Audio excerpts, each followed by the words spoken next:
और वहीं देखिए अखिलेश यादव ने भी पीएम मोदी पर जमकर निशाना साधा है। चुनाव खत्म होते ही संकट याद आ गया। अखिलेश यादव ये बोलते हुए नजर आए हैं। अखिलेश ने कहा है कि देश के लिए संकट सिर्फ भाजपा है, सरकार के हाथ से लगाम छूट गई है और यही कारण है कि सरकार इस तरह के बयान देती हुई नजर आ रही। सारी पाबंदियां चुनाव के बाद ही क्यों याद आती है, ये बड़े सवाल अखिलेश यादव उठाते हुए नजर आ रहे हैं। जनता के लिए ही ये क्यों तमाम बातें, भाजपाई नाकामी स्वीकार करे, देश को बर्बाद ना करे। तो देखिए ये बड़े बयान अखिलेश यादव लगातार प्रधानमंत्री नरेंद्र मोदी के संबोधन के बाद से, उनके पेट्रोल डीजल के बचाने की बाद से, ये तमाम बयानों के बाद से जो विपक्षी दल है वो लगातार पीएम मोदी पर हमलावर हो रहा है। राहुल गांधी जहां कहते हुए नजर आए हैं कि सरकार नाकामी को छुपाने के लिए इस तरह के बयान दे रही है, वहीं पर यहां अखिलेश यादव भी कहते हुए नजर आ रहे हैं कि सरकार भाजपाई नाकामी स्वीकार करे, देश को बर्बाद ना करे। चुनाव के बाद ही आखिर ये तमाम जो बातें हैं वो क्यों याद आती है। साफ तौर पर यहाँ उन संकटों की बात करते आ रहे हैं, क्योंकि देखिए पीएम मोदी ने कहा यहाँ कि आपको पेट्रोल डीजल बचाने की जरूरत है।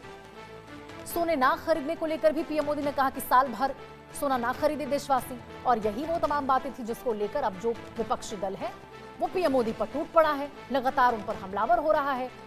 अखिलेश यादव ने कहा है कि सारी पाबंदियां आखिर चुनाव के बाद ही क्यों याद आई है, चुनाव के पहले क्यों नहीं इन बातों को रखा गया।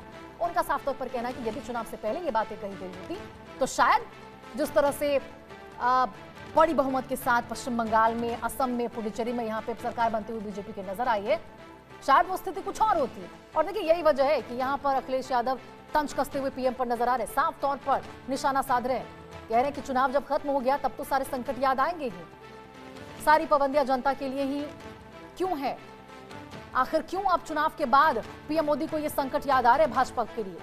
और देखिए यहाँ पे अखिलेश यादव ने यह भी कहा है कि देश के लिए कोई और संकट नहीं बल्कि भाजपा ही संकट है, भारतीय जनता पार्टी ही सबसे बड़ा संकट है। सरकार के हाथ से लगाम जो है वो छूट चुकी है और यही कारण है कि अब सरकार कंट्रोल नहीं कर पा रही। वैश्विक स्तर पर जो अस्थिरता बनी हुई है, जिसके बाद अब प्रधानमंत्री नरेंद्र मोदी को इस तरह के बयान देने पड़ रहे हैं कि देशवासियों को जिम्मेदारी लेने की जरूरत है, संयम बरतने की जरूरत है। और ये तमाम बातें बड़े हमलावर यहां अखिलेश यादव, राहुल गांधी, लगातार जो विपक्षी दल है वो प्रधानमंत्री नरेंद्र मोदी पर होते हुए नजर आ रहे हैं। देखिए ईरान और अमेरिका युद्ध की शुरुआत के बाद से ही लगातार जो स्थिति है वो गंभीर होती जा रही है, और केवल वैश्विक स्तर पर बाकी देशों को नहीं, जो युद्ध लड़ रहे देश, केवल उनको ही नहीं बल्कि भारत पर भी संकट मंडरा रहा है। इससे पहले भी प्रधानमंत्री नरेंद्र मोदी ने लोकसभा में जब भाषण दिया था उस वक्त उन्होंने कहा था कि स्थिति हमारे कंट्रोल में है, तेल भंडार बहुत ज्यादा है और किसी भी प्रकार की असुविधा या फिर परेशानी का सामना भारत के वासियों को नहीं करना पड़ेगा। लेकिन अब जब कल प्रधानमंत्री नरेंद्र मोदी ने देशवासियों को संबोधित करते हुए ये बात कही है कि अब जरूरत है कि लॉकडाउन जैसे कोरोना काल में हुआ था, जैसे संयम हमने बरती थी, उन तमाम बातों को फिर से याद करने की जरूरत है। और इसी खबर पर ज्यादा जानकारी के साथ भावना सिसोदिया हमारे साथ जुड़ चुकी है।